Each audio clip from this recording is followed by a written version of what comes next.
Good morning. আজকের সংবাদ শিলচর, মঙ্গলবার 17 ডিসেম্বর 2024, 1 পৌষ 1431।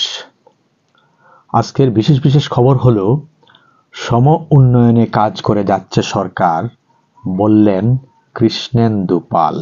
সংবিল নিয়ে পরিকল্পনা গ্রহণ করে এ অঞ্চলের মাছের চাহিদা পূরণ করা হবে, একথাটিও তিনি জানালেন। বরাকের উন্নয়নে সকলের সহযোগিতা চান কৌশিক।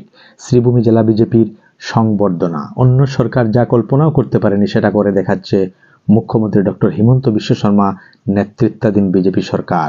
বরাক উপত্যকার জন্য পৃথক উন্নয়ন বিভাগ এবং একজন মন্ত্রীকে দায়িত্ব দেওয়া কেউ কোনো দিন ভাবেননি, একথাটি বললেন কৌশিক। আজ সংসদে পেশ হচ্ছে এক দেশ এক ভোট বিল। মঙ্গলবার সংসদে পেশ হতে চলেছে এক দেশ এক ভোট সংক্রান্ত বিল। সূত্রের খবর, কেন্দ্রীয় আইনমন্ত্রী অর্জুন রাম মেঘওয়াল দুপুর 12টায় লোকসভায় এই বিলটি পেশ করবেন। বিজয় দিবসে ভারতীয় সেনার কৃতিত্বকে স্মরণ প্রধানমন্ত্রীর। তীব্র আপত্তি বর্তমান বাংলাদেশের অকৃতজ্ঞ নেতাদের। বিজয় দিবসে ভারতীয় প্রধানমন্ত্রী নরেন্দ্র মোদীর সোশ্যাল মিডিয়া পোস্টে বেজায় ক্ষুব্ধ বৈষম্য বিরোধী ছাত্র আন্দোলনের আহ্বায়ক হাসনাত আবদুল্লাহ। 1971 সালে পাকিস্তানকে সম্মুখ সমরে হারিয়েছিল ভারতীয় সেনা এবং তাতেই জন্ম হয় স্বাধীন বাংলাদেশের। আজ আসছেন মন্ত্রী পীযূষ, অংশ নেবেন 3 জেলায় দলের সাংগঠনিক সভায়। মেঘালয় সীমান্তে বাংলাদেশি ড্রোন। আন্তর্জাতিক সীমান্তে মেঘালয়ের দেখা মিলছে বাংলাদেশি ড্রোনের। বিএসএফ সূত্রে খবর, বেশ কিছু চালকবিহীন আকাশযান ভারতের রাডারে ধরা পড়েছে। উন্নয়নের রোল মডেল হতে চলেছে কাছাড় জেলা, বললেন নন্দিতা। পরিকাঠামো ও ক্রীড়া ক্ষেত্রের উন্নয়ন নিয়ে পর্যালোচনা শিলচরে। বামপন্থী জাতীয়তাবাদীর মিলন নয়, লুরিন হতাশাগ্রস্ত কটাক্ষ অখিলের।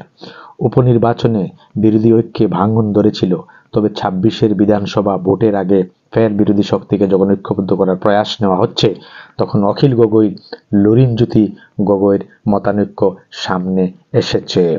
আরও 5টি চার্জশিট পেশ সিবিআই এর। অনলাইন ট্রেডিং কেলেঙ্কারি।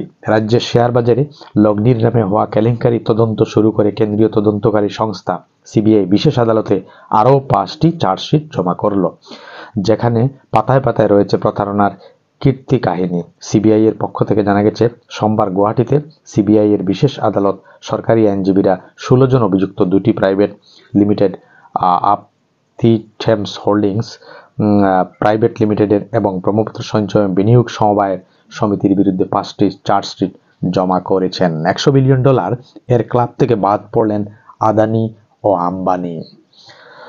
সময়টা খারাপ যাচ্ছে ভারতের অন্যতম শীর্ষ ধনী গৌতম আদানির। একের পর এক জালিয়াতির অভিযোগ উঠছে তার বিরুদ্ধে। তার জেরে সম্পদের মূল্য কমছে আদানির। একই সঙ্গে আরেক ভারতীয় শীর্ষ ধনী মুকেশ আম্বানিরও সম্পদের মূল্য কমছে।